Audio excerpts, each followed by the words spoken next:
ಎಲ್ಲರಿಗೂ ನಮಸ್ಕಾರ. ಸಿರಿ ಚಾನಲ್ಗೆ ಮತ್ತೊಮ್ಮೆ ನಿಮ್ಮೆಲ್ಲರಿಗೂ ಸ್ವಾಗತ. ಇವತ್ತು ಕೂಡ ನನ್ನ ಬೆಳಿಗ್ಗೆ ಕೆಲಸದಿಂದ ನನ್ನ ವ್ಲಾಗನ್ನು ಸ್ಟಾರ್ಟ್ ಮಾಡ್ಕೊಂಡಿನಿ. ಮನೆಯೆಲ್ಲ ಕಸ ಗುಡಿಸಿ, ಅಂಗಳ ಕಸ ಗುಡಿಸಿ ಪೂರ್ತಿ ಕ್ಲೀನ್ ಮಾಡುವಷ್ಟಿಗೆ ಅರ್ಧ ಗಂಟೆ ಅಥವಾ ಪೌಣ ಗಂಟೆ ಆಗಿಬಿಟ್ಟಿರ್ತೈತಿ. ಒಂದೊಂದು ಸರ್ತಿ ಭಾಳಷ್ಟು ಕ್ಲೀನ್ ಮಾಡಿ ಕಸ ಹುಡ್ಗಾಕತ್ತಿದ್ನಿ ಅಂದ್ರೆ ಪೌಣ ಗಂಟೆ ಆಗಿಬಿಡ್ತೈತಿ. ಇಲ್ಲ ಒಂದು ಅರ್ಧ ಗಂಟೆನಾಗ ಮುಗಿಸ್ಬೋದು. ಸ್ವಲ್ಪ ದೊಡ್ಡ ಮನೆ ಐತಿ ಮತ್ತು ಅಂಗಳ ಕೂಡ ದೊಡ್ಡದೈತಿ. ಎಲ್ಲವನ್ನು ಮುಗಿಸ್ಬೇಕಾದ್ರೆ ಲೇಟ್ ಆಗಿಬಿಡ್ತೈತಿ. ಅದಾದಮೇಲೆ ಈಗ ನಾನು ಕಿಚನಿಗೆ ಬಂದೀನಿ. ಕಿಚನ್ ರೊಟೀನ್ ಸ್ಟಾರ್ಟ್ ಆಗೈತಿ.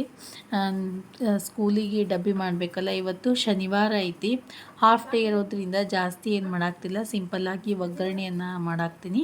ಚಪಾತಿ ಪಲ್ಯದು ಏನು ಮಾಡಾಕ್ತಿಲ್ಲ. ಒಂದು ಕಡೆ ಕುಕ್ಕರ್ ಇಟ್ಟೀನಿ, ಇನ್ನೊಂದು ಕಡೆಗೆ ನಾನು ರೈಸ್ ಚಿತ್ರಾನ್ನ ಮಾಡೋದಕ್ಕೆ ಒಗ್ಗರಣೆ ಹಾಕ್ಕೊಳಾಕ್ತೀನಿ. ಈ ರೀತಿಯಾಗಿ ನನ್ನ ಬೆಳಗಿನ ರೊಟೀನ್ ಇರ್ತೈತಿ. ಈ ಟೈಮಲ್ಲಿ ನನಗೆ ಓದ್ಕೊಳ್ಳೋಕ್ಕಾಗಲ್ಲ, ಯಾಕಂದರೆ ಸ್ಕೂಲ್ ಬೇಗ ಇರೋದ್ರಿಂದ ನಾನು ಅಡುಗೆ ಮಾಡೋದ್ರೊಳಗೆ ಬ್ಯುಸಿ ಆಗಿಬಿಟ್ಟಿರ್ತೀನಿ. ಬೆಳಗ್ಗೆ ಮೊದಲೆಲ್ಲ ಟೀಗೆ ಸ್ವಲ್ಪ ಬೆಳಗ್ಗೆ ಓದ್ಕೋತಿದ್ದೆ. ಈಗಂತೂ ಫುಲ್ ಬ್ಯುಸಿ ಆಗಿಬಿಟ್ಟಿನಿ. ಬೆಳಗ್ಗೆ ಟೈಮೇ ಸಿಗಲಾಗೈತಿ ಓದ್ಕೊಳ್ಳೋದಕ್ಕೆ. ಆದರೆ ನೀವು ಮಾತ್ರ ಬೆಳಗ್ಗೆ ಟೈಮ್ ಇತ್ತು ಅಂದ್ರೆ ತಪ್ಪದೇ 1-2 ತಾಸು ಅಥವಾ 1 ತಾಸು ಅಟ್ಲೀಸ್ಟ್ 1 ಗಂಟೆ ಆದ್ರೂ ಓದ್ಕೊಳ್ಳೋದಕ್ಕೆ ಟ್ರೈ ಮಾಡಿರಿ. ಇದು 7:20ಕ್ಕೆ ಹಂಗೆ ಬಸ್ ಬರೋದ್ರಿಂದ ನನಗೆ ಟೈಮ್ ಅಡ್ಜಸ್ಟ್ ಆಗ್ತಾಯಿಲ್ಲ. ಅದಕ್ಕೋಸ್ಕರ ಟೈಮ್ ಅಡ್ಜಸ್ಟ್ ಆಗೋದೇ ಇಲ್ಲ. ಅಷ್ಟು ಜಲ್ದಿ ನಾನು ಕೆಲಸ ಯಾವಾಗ ಮಾಡಬೇಕು, ಓದ್ಕೊಳ್ಳೋದಕ್ಕೆ ಯಾವಾಗ ಕೂಡಬೇಕು, ಅದಕ್ಕೋಸ್ಕರ ನಾನು ಬೆಳಿಗ್ಗೆ ಓದೋದನ್ನು ಮರ್ತುಬಿಟ್ಟಿನಿ ಸದ್ಯಕ್ಕಂತೂ. ಇನ್ನೇನಾದರೂ ಸೂಟಿ ಒನ್ ಡೇ ಅದು ಬರ್ಬೋದು ಅಷ್ಟೇ. ಆ ಟೈಮಲ್ಲಿ ಸ್ವಲ್ಪ ವೀಕ್ಲಿ ಫುಲ್ ಟಯರ್ಡ್ ಆಗಿರ್ತೀವಲ್ಲ, ಒಂದೊಂದು ದಿವಸ ಲೇಟಾಗಿ ಎದ್ರಾಯಿತು ಅಂಥೇಳಿ ಲೇಟಾಗಿ ಹೇಳ್ತಿರ್ತೀನಿ ನಾನು. ಹೀಗಾಗಿ ಬೆಳಿಗ್ಗೆ ಓದೋದಂದ್ರೂ ಈಗ ಆಗಂಗಿಲ್ಲ. ಆದರೆ ನೀವು ಮಾತ್ರ ಬಿಡಬೇಡ್ರಿ, ಓದೋದಕ್ಕೆ ಸ್ಟಾರ್ಟ್ ಮಾಡಿರಿ. ಅದರೊಳಗೆ ಗೃಹಿಣಿಯರು ಸಣ್ಣ ಸಣ್ಣ ಮಕ್ಳು ಏನದಾರಲ್ಲ ಅವ್ರಂದ್ರೂ ಬೆಳಿಗ್ಗೆ ಎದ್ದ ತಕ್ಷಣ ಓದೋದು ಬಹಳ ಬೆಸ್ಟ್. ಯಾಕಂದ್ರೆ ಅವ್ರಿನ್ನ ಮನ್ಕೊಂಡಿರ್ತಾರೆ. 8-9 ತನಕ ಅದು ಹೇಳ್ತಿರಂಗಿಲ್ಲ ಸಣ್ಣ ಮಕ್ಕಳು. ಅವರು ಮನ್ಕೊಂಡು ಹೇಳೋದ್ರೊಳಗೆ ನಾವು 1 ತಾಸು ಅಥವಾ ಎಷ್ಟು ಸಿಗ್ತೈತಿ ಅಷ್ಟನ್ನು ಪೂರ್ತಿಯಾಗಿ ಕವರ್ ಮಾಡ್ಕೊಂಬಿಡ್ರಿ. ಈಗ ಡಬ್ಬಿ ಎಲ್ಲ ಕಟ್ಟಾದಮೇಲೆ ನನ್ನ ಮಗಳು ಸ್ಕೂಲಿಗೆ ಹೊಂಟಾಳ. 7:20 ಅಥವಾ 7:20-25 ಬಸ್ ಬಂದು ನಿಂತ್ಬಿಟ್ಟಿರ್ತೈತಿ. ಮೇನ್ ರೋಡಿಗೆ ಬಂದು ನಿಂದಿರ್ತೈತಿ. ಅಷ್ಟೇ ಒಂದು 2 ನಿಮಿಷ ಅಲ್ಲಿ ಹೋಗ್ಬೇಕಾದ್ರೆ ಅಷ್ಟೂ ಲೇಟ್ ಆಗಬಾರ್ದು ಅಂಥೇಳಿ ಇಲ್ಲಿಂದ ಅಲ್ಲಿವರೆಗೆ ನಮ್ಮ ಮನೆಯವರು ಬಿಡ್ತಿರ್ತಾರೆ. ಅವರು ಬೆಳಿಗ್ಗೆ ಜಲ್ದಿ ಎದ್ದು ವಾಕಿಂಗ್ ಹೋಗ್ತಾರೆ. ಈಗಿಂದೆಲ್ಲ ರೆಡಿ ಆಗುವಷ್ಟಿಗೆ ಬಂದು ನಿಂತ್ಬಿಟ್ಟಿರ್ತಾರೆ ಇಲ್ಲಿಗೆ. ಕರೆಕ್ಟ್ ಅಲ್ಲಿ ಹೋಗಿ ಬಿಟ್ಟು ಕಳಿಸಿ. ಮೇನ್ ರೋಡ್ ಇರ್ತೈತಲ್ಲ, ಅದಕ್ಕೋಸ್ಕರ ಸ್ವಲ್ಪ ಭಯ ಇರ್ತೈತಲ್ಲ ಗಾಡಿಗಳದ್ದು, ಅದಕ್ಕೆ ಬಿಟ್ಟು ಬರ್ತಾರೆ.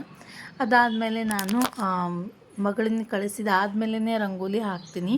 ಯಾಕಂದ್ರೆ ಅದನ್ನು ಶೂಟ್ ಮಾಡ್ಕೋತಿರ್ತೀನಲ್ಲ, ಅದಕ್ಕೋಸ್ಕರ ಅಂಗಳಕ್ಕೆಲ್ಲ ನೀರು ಹೊಡೆದು ಒಣಗಿತ್ತಂದ್ರೆ ಮತ್ತೊಮ್ಮೆ ನೀರು ಹೊಡೆದು ಈಗ ರಂಗೋಲಿ ಹಾಕಾಕ್ತೀನಿ. ಇಫ್ ಯು ಇಂಟ್ರೆಸ್ಟ್ ಇತ್ತು ಅಂತಂದ್ರೆ ರಂಗೋಲಿ ನೋಡೋಕೆ ಸಪ್ರೇಟ್ ವಿಡಿಯೋ ಮಾಡಿ ಹಾಕಿರ್ತೀನಿ, ಅಲ್ಲಿ ನೀವು ನೋಡ್ಬೋದು. ಫೈನಲ್ ಆಗಿ ಈ ಥರ ರಂಗೋಲಿ ಆಗೈತಿ. ನನಗಂತೂ ಈ ರೀತಿ ಫ್ರೀ ಹ್ಯಾಂಡ್ ರಂಗೋಲಿಯನ್ನು ಹಾಕೋದಂದ್ರೆ ಬಹಳ ಇಷ್ಟ. ಅದಾದಮೇಲೆ ಸ್ವಲ್ಪ ಅನೀಶನಿಗೆ ಡಬ್ಬಿ ಕಟ್ಟೋದಾಗಿರ್ಬೋದು, ಅದನ್ನೆಲ್ಲ ಕೆಲಸ ಮುಗಿಸ್ಕೊಂಡೆ. ಅದನ್ನೇನು ವಿಡಿಯೋ ಶೂಟ್ ಮಾಡೋಕ್ಕಾಗಿಲ್ಲ. ಅವನು ಕೂಡ ರೆಡಿಯಾಗಿ ಸ್ಕೂಲಿಗೆ ಹೊಂಟಾನ. ಲಾಸ್ಟ್ ಕುಂತವರು ನನ್ನ ನಾದಿನಿಯ ಮಗಳು. ಅವ್ರದ್ದು ಕೂಡ ಇಂಜಿನಿಯರಿಂಗ್ ಕಂಪ್ಲೀಟ್ ಆಗೈತಿ. ಈಗ ಜಾಬ್ಗೋಸ್ಕರ ಕಾಯಕತ್ತಾರ ಅಷ್ಟೇ. ಎಲ್ಲ ಫುಲ್ ರೆಡಿಯಾಗಿ ಕುಂತಾರೆ ಈಗ ಜಾಬ್ ಮಾಡೋದಕ್ಕೋಸ್ಕರ. ಅದಾದಮೇಲೆ ಈಗ ನಾವು ನೆಕ್ಸ್ಟ್ ಸೆಷನ್ ಸ್ಟಾರ್ಟ್ ಆಯಿತು. ಉಳಿದ ಬಾಕಿ ಮಂದಿಗೆಲ್ಲ ಈಗ ನಾವು ಅಡುಗೆ ಮಾಡಬೇಕು. ಇಷ್ಟೊತ್ತನ ಮಕ್ಕಳದೆಲ್ಲ ಆಯಿತು. ನನ್ನ ಮಕ್ಕಳಿದ್ದು ನಾನು ಮಾಡಿರ್ತೀನಿ, ಅವ್ರ ಮಕ್ಕಳದ್ದು ಅವ್ರು ಮಾಡಿರ್ತಾರೆ. ಅವ್ರಿಗೆ ಏನೇನು ಬೇಕು ಮಾಡಿ ಕೊಟ್ಟು ಕಳಿಸ್ತೀವಿ. ಅದಾದಮೇಲೆ ಉಳ್ಕಿದವರಿಗೆಲ್ಲ ಈಗ ನಾನು ಹಾಗಲಕಾಯಿ ಪಲ್ಯ ಮತ್ತು ಬೆಂಡೆಕಾಯಿ ಪಲ್ಯ ಮಾಡಾಕ್ತೀನಿ. ಬೆಂಡೆಕಾಯಿ ಪಲ್ಯ ಮತ್ತು ಹಾಗಲಕಾಯಿ ಪಲ್ಯ ರೆಸಿಪೀಸ್ ಬೇಕು ಅಂತಂದ್ರೆ ಪ್ಲೀಸ್ ಕಮೆಂಟ್ ಸೆಕ್ಷನ್ ಒಳಗೆ ತಿಳಿಸ್ರಿ. ಸ್ವಲ್ಪ ಡಿಫ್ರೆಂಟ್ ಆಗಿರ್ತೈತಿ ನಾವು ಮಾಡುವಂಥದ್ದು. ಎಲ್ಲ ಡಿಸ್ಟಿಕ್ನವ್ರದ್ದು ಸ್ವಲ್ಪ ಬೇರೆ ಬೇರೆಯೇ ಮನೆಗೆ ಚೇಂಜ್ ಆಗ್ತಿರ್ತೈತೆ ಅಡುಗೆ. ಅದರೊಳಗೆ ಡಿಸ್ಟಿಕ್ ಕೂಡ ಚೇಂಜ್ ಆಗ್ಬೋದು. ಏನಾದರೂ ಬೇಕು ಅಂತಂದ್ರೆ ಈ ವಿಡಿಯೋಸ್ಗಳನ್ನ ಮಾಡ್ಕೊಂಡು ಇಟ್ಟಿರ್ತೀನಿ, ಅದನ್ನು ನೀವು ಬೇಕು ಅಂದ್ರೆ ಹಾಕ್ತೀನಿ. ಹಾಗಲಕಾಯಿ ರೆಸಿಪಿ ಅಂತೂ ಆಲ್ರೆಡಿ ಮೊದಲು ಒಂದು ಹಾಕಿದ್ದೆ, ಬಟ್ ಇವತ್ತು ನಾನು ಪೂರ್ತಿ ಸಿಂಪಲ್ಲಾಗಿ ಹಾಗಲಕಾಯಿ ಪಲ್ಯ ಮಾಡಾಕತ್ತೀನಿ. ತುಂಬಾ ಟೇಸ್ಟಿಯಾಗಿರ್ತೈತಿ. ಇದನ್ನೂ ಕೂಡ ಸಿಂಪಲ್ ಅಂದ್ರೂ ಕೂಡ ಚಲೋ ಆಗಿರ್ತೈತಿ. ಮತ್ತು ಅಡುಗೆ ಮಾಡ್ತಾ ನಾನು ವಿಡಿಯೋಗಳನ್ನು ಕೇಳಾಕ್ತೀನಿ. ನೀವು ನೋಡ್ತಿರ್ಬೋದು, ಬ್ಲೂಟೂತ್ ಹಾಕ್ಕೊಂಡಿದ್ದೆ. ಆ ಕಡೆಗೆ ಚಾರ್ಜಿಗೆ ಇಟ್ಟಿದ್ದೆ, ಹೀಗಾಗಿ ಮೊಬೈಲ್ ಕಾಣಾಗ್ತಿಲ್ಲ ಅಷ್ಟೇ. ನಾನು SR ಎಜುಕೇಷನ್ ಚಾನಲಲ್ಲಿ ಮೇಡಮ್ ಅವ್ರದ್ದು ವಿಡಿಯೋಸ್ಗಳನ್ನು ಕೇಳ್ಕೊತಾನೆ ಈಗ ಪಲ್ಯವನ್ನು ಮಾಡಾಕತ್ತೀನಿ.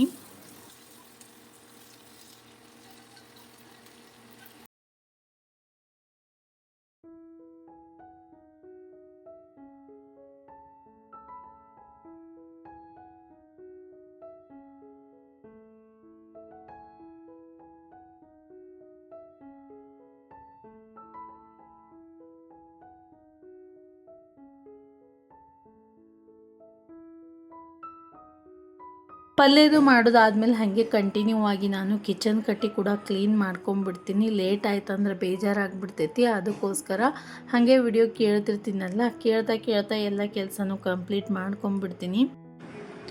ಈ ರೀತಿಯಾಗಿ ನನ್ನ ಡೈಲಿ ರೊಟೀನ್ ಇರ್ತೈತಿ. ನೀವು ಯಾವ ರೀತಿಯಾಗಿ ನಿಮ್ಮ ಕೆಲಸಗಳನ್ನು ಮಾಡ್ಕೋತೀರಿ? ಒಬ್ಬೊಬ್ರು ಏನು ಮಾಡ್ತಾರೆ, ಈಗ ಜಸ್ಟ್ ಒಂದು ಸೆಷನ್ ಮುಗಿತು, ಮಕ್ಕಳನ್ನ ಕಳಿಸಿದಾದ್ಮೇಲೆ ಮೊದಲೇ ರೆಸ್ಟ್ ತೊಗೊಳ್ಳೋನು, ಇಲ್ಲ ಅಂದರೆ ಓದೋನು, ಈ ರೀತಿ ಇರ್ತೈತಿ. ನಂದೊಂಥರ ಸ್ವಭಾವ. ಮೊದಲೆಲ್ಲ ಫುಲ್ಲೆಲ್ಲ ಪಲ್ಯದಾದಮೇಲೆ ಫುಲ್ ಗ್ಯಾಸ್ ಕಟ್ಟಿ ಎಲ್ಲ ಕ್ಲೀನ್ ಮಾಡಿಕೊಂಡು ಆಮೇಲೆ ಒಂದು ಕೆಲಸ ಇಟ್ಕೊಂಡಿರ್ತೀನಿ ಅಷ್ಟೇ, ಪಾತ್ರೆ ತೊಳೆಯೋದು. ಅದನ್ನು ಬಿಟ್ಟರೆ ಕಸ ಗುಡಿಸೋದು ಒಂದು ಇಟ್ಕೊಂಡಿರ್ತೀನಿ, ಕೆಳಗಿನ ಕೆಲಸ. ಇದಾದಮೇಲೆ ಮತ್ತೆ ಮೇಲೆ ಹೋದ್ಮೇಲೆ ಮತ್ತೆ ಸಿಕ್ಕಾಪಟ್ಟೆ ಕೆಲಸ ಇರ್ತಾವೆ. ಕೆಳಗಿಂದ ಈ ಕೆಲಸ ಇರ್ತೈತಿ. ಕಿಚನ್ ಕ್ಲೀನ್ ಅಂತೂ ಡೈಲಿ ಮಾಡ್ತೀವಿ. ಒಬ್ಬರು ಒಂದು ದಿವಸ ಡೈಲಿ ಇದು ರೊಟೀನ್ ಇರೋದೇ. ಯಾಕಂದ್ರೆ ಜಾಸ್ತಿ ಅಡುಗೆ ಮಾಡ್ತೀವಲ್ಲ, ಭಾಳ ಹೊಲಸಾಗಿರ್ತೈತಿ. ನಮ್ಮದು ಸ್ಟವ್ ಎಲ್ಲ ಭಾಳ ಹೊಲಸಾಗಿರ್ತೈತಿ. ಹೀಗಾಗಿ ಡೈಲಿ ಕ್ಲೀನ್ ಮಾಡ್ಕೋತೀವಿ ನಾವು. ಈ ರೀತಿ ಸಾಬೂನು ಮತ್ತು ಬ್ರಷಿಂದ ತಿಕ್ಕಿನೇ ಕ್ಲೀನ್ ಮಾಡ್ಕೋತೀವಿ. ಇದರಿಂದ ಮತ್ತು ಮರುದಿವ್ಸ ಬೆಳಗ್ಗೆ ತನೂ ಕ್ಲೀನಾಗಿರ್ತೈತಿ ಸ್ವಲ್ಪ. ಮತ್ತು ಇದಾದಮೇಲೆ ನಾನು ಈಗ ಆರಾಮ ಊಟ ಮಾಡ್ತೀನಿ. ಇದು ಕಿಚನ್ ಕ್ಲೀನ್ ಎಲ್ಲ ಮಾಡ್ಕೊಂಡು ಆದಮೇಲೆ ಈಗ ನಾನು ಊಟಕ್ಕೆ ಕುಂತೀನಿ. ಕಂಪಲ್ಸರಿಯಾಗಿ ಊಟದ ಜೊತೆಗೆ ಕೋಸಂಬರಿ ಮಾಡ್ಕೋತೀನಿ. ನಾನು 2-3 ವೆಜಿಟೇಬಲ್ಸ್ಗಳನ್ನು ಹಾಕಿ, ಸೌತೆಕಾಯಿ ಇರಲಿಲ್ಲ ಅಂದರೆ ಅಟ್ಲೀಸ್ಟ್ ಉಳ್ಳಾಗಡ್ಡಿ ಮತ್ತು ಟೊಮೆಟೊ ಹಾಕ್ಕೊಂಡು, ಮೊಸರು, ಉಪ್ಪು, ಕೊತ್ತಂಬರಿ ಹಾಕ್ಕೊಂಡು ನಾನು ಊಟವನ್ನು ಮುಗಿಸ್ಕೋತೀನಿ. ಡೈಲಿ ಇದು ಇರೋದೇ. ಅದಾದಮೇಲೆ ಮತ್ತು ನಾನು ಊಟ ಆದಮೇಲೆ ಈಗ ಮತ್ತೊಂದು ವಿಡಿಯೋ ಸ್ಟಾರ್ಟ್ ಮಾಡಿಕೊಂಡು ಸಿಕ್ಕಾಪಟ್ಟಿ ಬಾಂಡೆ ಇದ್ದು, ಅದು ಕೇಳ್ತಾ ನಾವು ಯಾವ ರೀತಿ ಕೆಲಸ ಮುಗಿತೈತೆ ಗೊತ್ತೇ ಆಗಂಗಿಲ್ಲ. ವಿಡಿಯೋ ಕೇಳ್ತಾ ಏನು ಮಾಡ್ತೀನಿ, ಕೆಲಸ ಮಾಡ್ತಿರ್ತೀನಲ್ಲ, ಫುಲ್ ಬಾಂಡೆ ಮುಗಿದ್ಬಿಡ್ತಾವೆ. ಒಂದೊಂದು ಸರ್ತಿ ಯಾರ್ದಾದ್ರೂ ಕಾಲ್ ಬಂದಿತ್ತಂದ್ರೆ ಆ ಟೈಮಲ್ಲಿ ಏನು ಮಾಡ್ತೀನಿ, ಕೆಲಸಗಳನ್ನ ಮಾಡ್ಕೋತೀನಿ. ಅಂದ್ರೆ ಕಾಲ್ ಮಾತಾಡೋದು ಆಗಿರಬೇಕು, ನಮ್ಮ ಕೆಲಸನೂ ಆಗಿರಬೇಕು, ಅದನ್ನು ಇಟ್ಕೊಂಡೀನಿ ನಾನು. ಇಲ್ಲ ಯಾವುದೂ ಕಾಲ್ ಇರಲಿಲ್ಲ, ಒಂದೊಂದು ಸರ್ತಿ ಅಮ್ಮನ ಬಂದಿರ್ತೈತಿ, ಒಮ್ಮೊಮ್ಮೆ ತಂಗಿದು ಬಂದಿರ್ತೈತಿ, ಫ್ರೆಂಡ್ಸ್ ಬಂದಿರ್ತೈತಿ. ಆ ಟೈಮಲ್ಲಿ ಬೇಗ ಪಾತ್ರೆ ತಿಕ್ಕೊಂಡು ಅಥವಾ ಕಸ ಹುಡುಗೋದಾಗಿರ್ಬೋದು, ಈ ರೀತಿ ಕೆಲಸಗಳನ್ನು ಮುಗಿಸ್ಕೊಂಡು ಮತ್ತು ನಮ್ಮ ಸ್ಟಡಿ ರೊಟೀನ್ ಮಾಡ್ಕೊಳ್ಳೋಕೆ ಅನುಕೂಲ ಆಗ್ತೈತಿ. ಒಟ್ಟು ಯಾವುದೇ ರೀತಿಯಾಗಿ ಆಗಲಿ ನಮ್ಮದು ಸ್ಟಡಿಗೆ ಹೆಚ್ಚು ಟೈಮನ್ನು ಕೊಡಲಿಕ್ಕೆ ಪ್ರಯತ್ನ ಮಾಡಬೇಕು. ನೋಡಿರಿ, ಈ ರೀತಿಯಾಗಿ ಫುಲ್ ಕಿಚನ್ ಕ್ಲೀನ್ ಮಾಡ್ಕೊಂಡೀನಿ. ಪೂರ್ತಿ ಕ್ಲೀನ್ ಆಗೈತಿ. ನಮ್ದು ಮುಂಜಾನೆದ ಅಡುಗೆ ಮುಗ್ದೈತೆ ಅನ್ನುವಷ್ಟಿಗೆ ಮತ್ತು ಮಧ್ಯಾಹ್ನದ ಅಡುಗೆ ಸ್ಟಾರ್ಟ್ ಆಗಿತ್ತು. ಯಾಕಂದ್ರೆ ನಮ್ಮ ಮನೆಯವರು ಬೆಂಡೆಕಾಯಿ ಪಲ್ಯ ಮತ್ತು ಹಾಗಲಕಾಯಿ ಪಲ್ಯ ಉಣ್ಣಲ್ಲ, ಅವ್ರಿಗೋಸ್ಕರ ಮತ್ತು ದಾಲ್ ತಡ್ಕ ಮತ್ತು ಕೋಸಂಬರಿ ಮಾಡಿದ್ದೆ. ಅವ್ರೀಗ ಊಟಕ್ಕೆ ಕುಂತಾರ.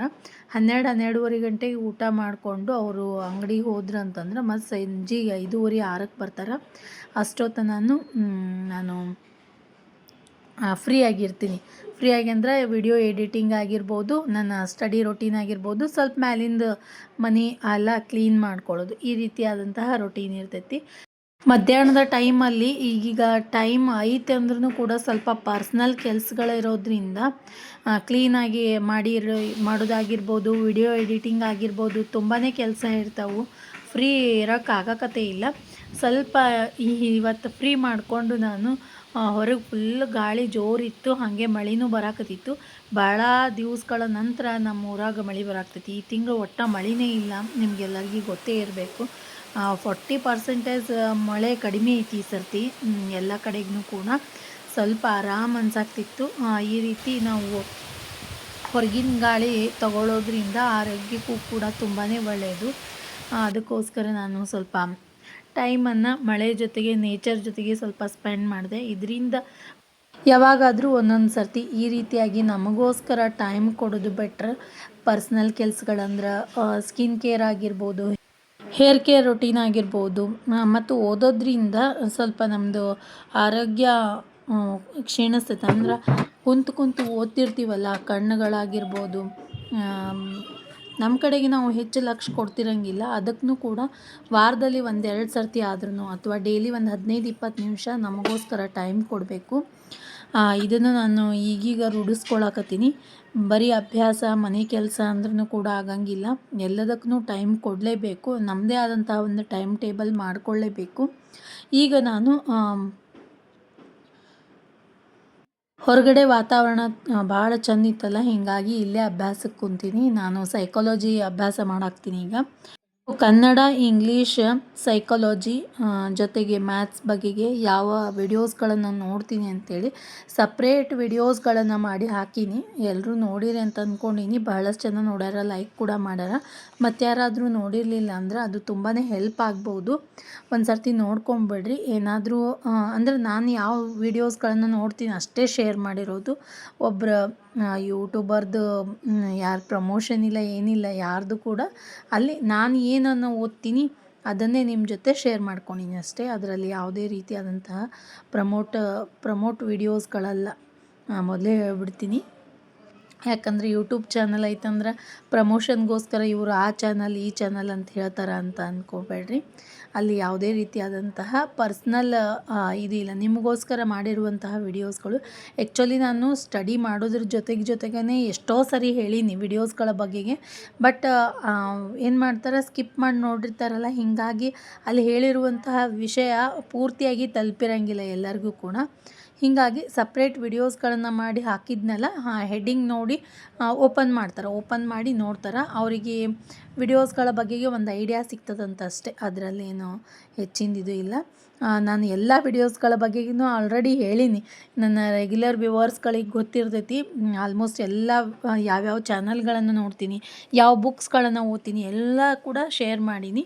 ಬಟ್ ಅದು ಹೈಲೈಟ್ ಆಗಿರೋದಿಲ್ಲ. ಜೊತೆಗೇ ಹೇಳ್ತಿರ್ತೀನಲ್ಲ, ಈಗ ಸ್ಟಡಿ ವಿಡಿಯೋ ಮಾಡಿದಾಗ ಅದ್ರ ಜೊತೆಗೆ ಹೇಳ್ತಿರ್ತೀನಲ್ಲ, ಅದು ತಲುಪಿರಲ್ಲ ಅಲ್ಲಿವರೆಗೂ.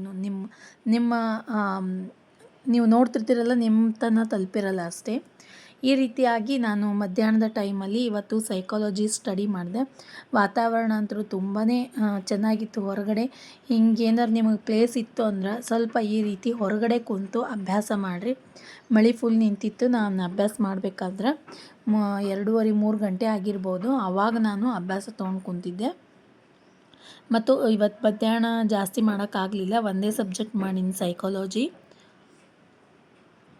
ಮತ್ತು ಅದಾದಮೇಲೆ ಸಾಯಂಕಾಲದ ರೊಟೀನ್ ಸ್ಟಾರ್ಟ್ ಆಗಿರ್ತೈತಿ. 5:30 ಗಂಟೆಗೆ ಬಂದಿರ್ತಾರೆ ನಮ್ಮ ಮನೆಯವರು. ಅವ್ರಿಗೆ ಸಾಯಂಕಾಲದ ಟೈಮಲ್ಲಿ ಅನ್ನ ಸಾರದ ಜೊತೆಗೆ ಏನಾರು ನೆಂಚ್ಕೊಳಕ್ಕೆ ಬೇಕು. ಸ್ವಲ್ಪ ಕುರುಡ್ಗಿ ಇಲ್ಲಾಂದ್ರೆ ಏನಾರ ಒಟ್ಟು ಬೇಕಾಗ್ತೈತಿ. ಅದಕ್ಕೋಸ್ಕರ ಹಪ್ಪಳ ಕರಿಯಾಕತ್ತೀನಿ. ನಾನು ಆದಷ್ಟು ಕಡಿಮೆ ಮಾಡಿರ್ತೀನಿ. ಅವ್ರು ಕೇಳೋ ತನಕ ನಾನು ಕರಿಯಂಗಿಲ್ಲ, ಯಾಕಂದ್ರೆ ಆಯಿಲಿ ಫುಡ್ಡು ಒಳ್ಳೆಯದಲ್ಲ ಅಂಥೇಳಿ ಅವ್ರು ಹೇಳೋ ತನಕ ಕರಿಯಕ್ಕೆ ಹೋಗಂಗಿಲ್ಲ. ಬಟ್ ಅವ್ರು ಕೇಳಿದ ಮೇಲೆ ಬಿಡೋಕ್ಕಾಗಲ್ಲ, ಕರಿಲೇಬೇಕಾಕೈತಿ. ಸೊ ಅಂದ್ರೆ ಒಂದೊಂದು ಸರ್ತಿ ಅನ್ನ ಸಾರು ಒಲ್ಲೆ ಅನಿಸಿರ್ತೈತೆ ಅವರಿಗೆ. ಸ್ವಲ್ಪ ಈ ರೀತಿ ಕರೆದು ಕೊಟ್ಟಾಗ ಉಂಡು ಹೋಗ್ತಾರೆ, ಒಂದು ಕಪ್ ಚಹಾ ಕುಡಿದು ಹೋಗ್ತಾರೆ. ಈ ರೀತಿ ನನ್ನ ಸಾಯಂಕಾಲದ ರೊಟೀನ್ ಇರ್ತೈತಿ. ಮತ್ತು ಇದಾದಮೇಲೆ ಅವ್ರು ಹೋದ್ಮೇಲೆ ಕಸ ಗುಡಿಸೋದಾಗಿರ್ಬೋದು, ದೀಪ ಹಚ್ಚೋದು, ಕೈಕಾಲು ಮುಖ ತೊಗೊಂಡು ದೀಪ ಹಚ್ಚೋದು, ಇವೆಲ್ಲ ನಮ್ಮ ಡೈಲಿ ರೊಟೀನ್ ಇದ್ದೇ ಇರ್ತಾವೆ. ಇದು ಸ್ವಲ್ಪ ಇವತ್ತು ಯಾಕೋ ಲೆಂಗ್ದೇ ಆಗ್ತೈತಿ ವಿಡಿಯೋ, ಯಾರು ತಪ್ಪು ತಿಳ್ಕೊಬೇಡ್ರಿ. ಯಾವುದನ್ನು ನನಗೆ ಕಟ್ ಮಾಡೋಕ್ಕಾಗಲಿಲ್ಲ, ಇದ್ರೊಳಗೆ ಪೂರ್ತಿ ಎಲ್ಲನೂ ತೋರಿಸ್ಬೇಕು ಅನ್ನಿಸ್ತು. ಮತ್ತು ಈಗೀಗ ಅಭ್ಯಾಸದ ಕಡೆಗೆ ಹೆಚ್ಚು ಗಮನ ಇರೋದ್ರಿಂದ ನನಗೆ ಹೊರಗಡೆ ಹೋಗಿ ಹಣ್ಣು ತರೋದು ಆಗತ್ತಿಲ್ಲ ಅಂಥೇಳಿ ನಾನು ಬಿಗ್ ಬಾಸ್ಕೆಟ್ ಒಳಗೆ ಆರ್ಡ್ರ್ ಮಾಡಿದ್ದೆ. ಅಲ್ಲಿ ಅವರು ಬಂದಿದ್ದರು, ಅವ್ರಿಗೆ ಪೇಮೆಂಟ್ ಮಾಡಿ ಒಂದು ಸರ್ತಿ ಚೆಕ್ ಮಾಡ್ಕೋಬೇಕು. ಮತ್ತು ಈ ರೀತಿ ನೀವು ಕೂಡ ಅನುಕೂಲ ಮಾಡ್ಕೋಬೇಕು ಆದರೆ ಕ್ವಾಲಿಟಿ ವೈಸ್ ನನಗೇನು ಅಷ್ಟೊಂದು ಇಷ್ಟ ಆಗಲಿಲ್ಲ. ಬಟ್ ಏನು ಮಾಡೋದು, ಏನು ಮಾಡೋಕ್ಕಾಗಲ್ಲ, ನಾವು ಹೊರಗಡೆ ಹೋಗೋದು ಆಗಲಿಲ್ಲಲ್ಲ. ಅದಕ್ಕೆ ನಾನು ಬಿಗ್ ಬಾಸ್ಕೆಟ್ನಾಗ ಹಣ್ಣುಗಳನ್ನು ತರಿಸ್ಕೊಂಡಿದ್ದೆ. ಆದಷ್ಟು ಹೊರಗಡೆ ಹೋಗೇ ತರೋದು ಬೆಟ್ರ, ಬಟ್ ಹೋಗೋಕ್ಕಾಗಲಿಲ್ಲ ಅಂಥೇಳಿ ತರಿಸಿದೆ. ಕ್ವಾಲಿಟಿ ವೈಸ್ ಓಕೆ ಅಷ್ಟೊಂದೇನು ನನಗೆ ಚಲೋ ಅನ್ನಿಸ್ಲಿಲ್ಲ. ಅದಾದಮೇಲೆ ರಾತ್ರಿ 9 ಗಂಟೆಯಿಂದ ನಾನು ಅಭ್ಯಾಸ ಮಾಡಾಕ್ತೀನಿ. ಸ್ವಲ್ಪ ಲೇಟ್ ಆಯಿತು ಕುಂದ್ರದು, ಬೇರೆ ಕೆಲಸಗಳಿದ್ದು. 9 ಗಂಟೆಯಿಂದ ನನ್ನ ಸ್ಟಡಿ ರೊಟೀನನ್ನು ಮತ್ತೆ ಸ್ಟಾರ್ಟ್ ಮಾಡ್ಕೊಂಡಿನಿ. ಈಗ ನಾನು ತೊಗೊಂಡಿರುವಂತಹ ವಿಷಯ ಸುನೀಲ್ ಚವ್ಹಾಣ್ ಸರ್ದು ಕಂಪ್ಯೂಟರ್ ಕ್ಲಾಸ್. ಈಗ ನಾನು ಡೈಲಿ ಅರ್ಧ ಗಂಟೆ ಯಾವಾಗ ಓದ್ಕೊಳಕ್ಕೆ ಕೂಡ್ತೀನಲ್ಲ, ಅವ್ರದ್ದು ಅರ್ಧ ಗಂಟೆ ವಿಡಿಯೋವನ್ನು ನೋಡ್ತೀನಿ. ಅವ್ರದ್ದು ಒಂದೊಂದು ವಿಡಿಯೋಗಳು 1 ರಿಂದ 1.5 ತಾಸು, ಆಲ್ಮೋಸ್ಟ್ ಎಲ್ಲ 1.5 ತಾಸು ತನಕ ಅದಾವು. ಹೀಗಾಗಿ ಒಮ್ಮೆ ನೋಡ್ಕೋತ ಕೂತ್ವಿ ಅಂದ್ರೆ ತಲೆಗೆ ಹತ್ತಂಗಿಲ್ಲ. ಅದಕ್ಕೋಸ್ಕರ ನಾನು ಅರ್ಧ ಗಂಟೆದ್ದು ವಿಡಿಯೋ ನೋಡ್ತೀನಿ. ಅದರೊಳಗೆ ಒಂದು ವಿಡಿಯೋನಾಗ 3 ಭಾಗಗಳು ಅಥವಾ 2 ಭಾಗ ಆದರೂ ಮಾಡಿ ನೋಡ್ತೀನಿ. ಮತ್ತು ಅದನ್ನು ಯಾಕೆ ಈ ರೀತಿ ನೋಡ್ತೀನಿ ಅಂತಂದ್ರೆ, ಪ್ರತಿಯೊಂದನ್ನು ಡಿಟೇಲಾಗಿ ತಿಳ್ಕೊಂಡು ನಾವು ಅಭ್ಯಾಸ ಮಾಡುವಷ್ಟರಿಗೆ ಅದು ಟೋಟಲಿ 1 ಗಂಟೆ ತನಕ ಬಂದಿರ್ತೈತಿ, 1 ಗಂಟೆ ಮೇಲೆ ಹೋಗ್ತೈತಿ. ಯಾಕಂದ್ರೆ ಅದನ್ನು ಸರ್ಚ್ ಮಾಡಿ ಮತ್ತೇನಾದರೂ ಬುಕ್ನಲ್ಲಿ ನೋಡಿ ಕ್ವಶನ್ಸ್ ಏನದಾವು ಮತ್ತೊಮ್ಮೆ ರಿಪೀಟ್ ನೋಡಿ ನಾನು ಓದಿ ಅದನ್ನು ಆನ್ಸರ್ ಮಾಡೋಕ್ಕೆ ಪ್ರಯತ್ನ ಮಾಡ್ತಿರ್ತೀನಿ. ಅದಕ್ಕೋಸ್ಕರ ಸ್ವಲ್ಪ ಲೇಟ್ ಆಗ್ತೈತೆ. ಅವ್ರದ್ದು ಅರ್ಧ ಗಂಟೆ ವಿಡಿಯೋ ನಮ್ಮದು 1 ಗಂಟೆ ಮೇಲೆ ನೋಡೋದಾಗಿರ್ಬೋದು, ಬರ್ಕೊಳ್ಳೋದಾಗಿರ್ಬೋದು. ಆಲ್ಮೋಸ್ಟ್ ಎಲ್ಲ ನೋಟ್ಸನ್ನು ಮಾಡ್ಕೊಂಡೀನಿ MG ಅಕಾಡೆಮಿ ಸರ್ದು. ಬಟ್ ಏನಾದರೂ ಬಿಟ್ಟಿದ್ನಿ ಅಂತಂದ್ರೆ ಅದನ್ನು ನೋಡೋದಾಗಿರ್ಬೋದು, ತಿಳ್ಕೊಳ್ಳೋದಾಗಿರ್ಬೋದು, ನನಗೆ 1 ಗಂಟೆ ಮೇಲೆ ಆಗ್ತೈತೆ. ಅದಕ್ಕೋಸ್ಕರ ಡೈಲಿ ಅವ್ರದ್ದು ಅರ್ಧ ಗಂಟೆ ವಿಡಿಯೋವನ್ನು ನಾನು 1 ಗಂಟೆ ಮೇಲೆ ಕವರ್ ಮಾಡ್ಕೋತೀನಿ. ಈ ರೀತಿಯಾಗಿ ನನ್ನ ಕಂಪ್ಯೂಟರ್ ಅಭ್ಯಾಸ ಇರ್ತೈತಿ. ನೆಕ್ಸ್ಟ್ ವಿಡಿಯೋದಲ್ಲಿ ನಾನು ಕಂಪ್ಯೂಟರ್ ಬಗ್ಗೆಗೆ ಪೂರ್ತಿಯಾಗಿ ಡಿಟೇಲನ್ನು ನಿಮ್ಮ ಜೊತೆ ಶೇರ್ ಮಾಡ್ಕೋತೀನಿ. ಈಗ ಕಂಪ್ಯೂಟರ್ ಆದಮೇಲೆ ನಾನು ತಗೊಳಕ್ತಿರುವಂತಹ ವಿಷಯ ಮ್ಯಾಥ್ಸ್. ಮುನಿರಾಜು ಸರ್ದು ವಿಡಿಯೋವನ್ನು ನೋಡಾಕ್ತೀನಿ. ಅವರು 6ನೇ ತರಗತಿದು ಫಸ್ಟ್ ಭಾಗವನ್ನು ಒಂದೇ ವಿಡಿಯೋದಲ್ಲಿ ಕಂಪ್ಲೀಟಾಗಿ ತೋರಿಸೋದಕ್ಕೆ ಪ್ರಯತ್ನ ಮಾಡ್ಯಾರ. ಆ ವಿಡಿಯೋ ನನಗೆ ಇಷ್ಟ ಆಯಿತು. ಒಂದು ಸರ್ತಿ ನೋಡಿ ಪೂರ್ಣಗೊಳಿಸ್ಬೇಕು ಅಂಥೇಳಿ ಅವ್ರ ವಿಡಿಯೋವನ್ನು ನೋಡಾಕ್ತೀನಿ. ನಾವು ಮುನಿರಾಜು ಸರ್ದು ಇವತ್ತು ಅವ್ರ ವಿಡಿಯೋವನ್ನು ಕಂಪ್ಲೀಟ್ ಮಾಡ್ಕೋಬೇಕು ಮ್ಯಾಥ್ಸ್ ಅಂಥೇಳಿ ಸ್ಟಾರ್ಟ್ ಮಾಡೀನಿ. ಮತ್ತು ಈಗ ನಾನು ಡೈಲಿ ಆಲ್ಮೋಸ್ಟ್ 3 ಸಬ್ಜೆಕ್ಟ್ಸ್ಗಳನ್ನು ತೊಗೊಂಡು ಹೊಂಟೀನಿ. ಒಂದು ಸೈಕಾಲಜಿ, ಒಂದು ಇಂಗ್ಲೀಷ, ಒಂದು ಮ್ಯಾಥ್ಸ್ ಆಪ್ಷನಲ್ ಇಟ್ಕೊಂಡಿರ್ತೀನಿ. ಮ್ಯಾಥ್ಸ್ ಅಥವಾ ಇಂಗ್ಲೀಷ್ ಎರಡರೊಳಗೆ ಒಂದು, ಜೊತೆಗೆ ಕಂಪ್ಯೂಟರ್. ಈ 4 ಸಬ್ಜೆಕ್ಟ್ಸ್ಗಳನ್ನು ತೊಗೊಂಡು ಹೊಂಟೀನಿ. ಇನ್ನೂ ಸೈನ್ಸ್ ಸ್ಟಾರ್ಟ್ ಮಾಡಿಲ್ಲ, ಮಾಡಬೇಕು. ನಡು ತೊಗೊಂಡಿರ್ತೀನಿ, ಬಟ್ ಕಂಪ್ಲೀಟಾಗಿ ಸ್ಟಾರ್ಟ್ ಮಾಡೋಕ್ತಿಲ್ಲ. ಇನ್ನೂ ಮಾಡ್ಕೋತೀನಿ ಅದನ್ನು ಸ್ಟೆಪ್ ಬೈ ಸ್ಟೆಪ್ ಆಗಿ. ಒಂದು ಯಾವ್ದಾರ ಪ್ರೆಷರ್ ಇರಬೇಕು, ಅಂದರೆ ಎಕ್ಸಾಮಿನ ಮುಂದಿನ ವರ್ಷ ನಮ್ಗೆ ಅಪ್ಲಿಕೇಶನ್ ಬಿಡ್ತಾರೆ ಅನ್ನೋದು ಗ್ಯಾರಂಟಿ ಇರಬೇಕು. ಮತ್ತು ಸೀಟ್ಸ್ಗಳು ಕೂಡ ತುಂಬಾ ಕಡಿಮೆ ಇರೋದ್ರಿಂದ ಸ್ವಲ್ಪ ಡಿಮೋಟಿವೇಟ್ ಆಗಿವಲ್ಲ, ಹೀಗಾಗಿ ಅಭ್ಯಾಸ ಕೂಡಬೇಕು ಅಂಥೇಳಿ ಒತ್ತಾಯಪೂರ್ವಕವಾಗಿ ಕೂಡಬೇಕಾಗೈತಿ. ಈಗ ನಿಮಗೂ ಅರ್ಥ ಆಗ್ತದೆ ಅಂದ್ಕೊಂಡಿನಿ. ಬಟ್ ಮಾಡಲೇಬೇಕು, ಅಭ್ಯಾಸ ಏನು ಮಾಡೋಕ್ಕಾಗಲ್ಲ. ಇನ್ನೂ ಆ ಪ್ರೆಷರ್ ಇತ್ತಂದ್ರೆ ಇನ್ನೂ ಹೆಚ್ಚು ಕೂಡ್ತೀವಿ, ಹೆಚ್ಚು ಓದೋಕ್ಕೆ ಪ್ರಯತ್ನ ಮಾಡ್ತೀವಿ. ಈ ರೀತಿಯಾಗಿ ಇವತ್ತಿನ ವಿಡಿಯೋ ಇತ್ತು. ಲಾಸ್ಟಲ್ಲಿ ನಾನು ಮುನಿರಾಜು ಸರ್ದು ಮ್ಯಾಥ್ಸ್ ವಿಡಿಯೋವನ್ನು ನೋಡಾಕ್ತೀನಿ. ಅವರು 6ನೇ ತರಗತಿದು ಎಲ್ಲ ಪೋರ್ಷನನ್ನು ಒಂದೇ ವಿಡಿಯೋದಲ್ಲಿ ಕಂಪ್ಲೀಟಾಗಿ ತೋರ್ಸೋಕ್ಕೆ ಪ್ರಯತ್ನ ಮಾಡ್ಯಾರ. ಅದನ್ನು ನಾನು ನೋಡ್ಕೊಳಾಕ್ತೀನಿ. ಇವತ್ತಿನ ವ್ಲಾಗ್ ನಿಮಗೆಲ್ಲ ಇಷ್ಟ ಆಯಿತು ಅಂದ್ಕೋತೀನಿ. ಇಷ್ಟ ಆಗಿದ್ರೆ ಲೈಕ್ ಮಾಡಿರಿ, ನಿಮ್ಮ ಫ್ರೆಂಡ್ಸ್ ಮತ್ತು ಫ್ಯಾಮಿಲಿ ಜೊತೆ ಶೇರ್ ಮಾಡ್ಕೊರಿ. ಹಾಗೆ ನಮ್ಮ ಚಾನಲ್ಗೆ ಸಬ್ಸ್ಕ್ರೈಬ್ ಮಾಡ್ಕೊಂಡು ನೋಡಿರಿ. ನೀವು ಸಬ್ಸ್ಕ್ರೈಬ್ ಮಾಡೋದ್ರಿಂದ ನಾನು ಹಾಕುವಂತಹ ಎಲ್ಲ ವಿಡಿಯೋಸ್ಗಳ ನೋಟಿಫಿಕೇಷನ್ ನಿಮ್ಮ ಮೊಬೈಲ್ಗೆ ಬರ್ತೈತಿ. ಮತ್ತು ನನಗೂ ಕೂಡ ಹೊಸ ವಿಡಿಯೋಸ್ಗಳನ್ನು ಮಾಡೋದಕ್ಕೆ ಒಂದು ಮೋಟಿವೇಶನ್ ಸಿಗ್ತೈತಿ. ಅದಕ್ಕೋಸ್ಕರ ಲೈಕ್ ಮತ್ತು ಶೇರ್ ಮಾಡೋದನ್ನು ಮಾತ್ರ ಮರಿಬೇಡ್ರಿ. ಇದು ಗೃಹಿಣಿಯರಿಗೋಸ್ಕರ ಮಾಡುವಂತಹ ವ್ಲಾಗ್ಸ್ಗಳು. ಅವರಿಗೆ ಮೋಟಿವೇಶನ್ ಆಗಲಿ ಮತ್ತು ಗೃಹಿಣಿಯಾಗಿ ಓದ್ಕೊಳ್ಳೋಗ್ತಿರುವಂತಹ ಗೃಹಿಣಿಯರಿಗಿದು ಅಂಥವ್ರಿಗೆ ನಿಮ್ಮ ಸಮಯವನ್ನು ಹೆಚ್ಚು ವ್ಯರ್ಥ ಮಾಡದೇ ಓದೋದಕ್ಕೆ ಪ್ರಾರಂಭ ಮಾಡಿರಿ. ಈ ವಿಡಿಯೋವನ್ನು ನೋಡಿದ್ದಕ್ಕೆ ನಿಮ್ಮೆಲ್ಲರಿಗೂ ಧನ್ಯವಾದಗಳು.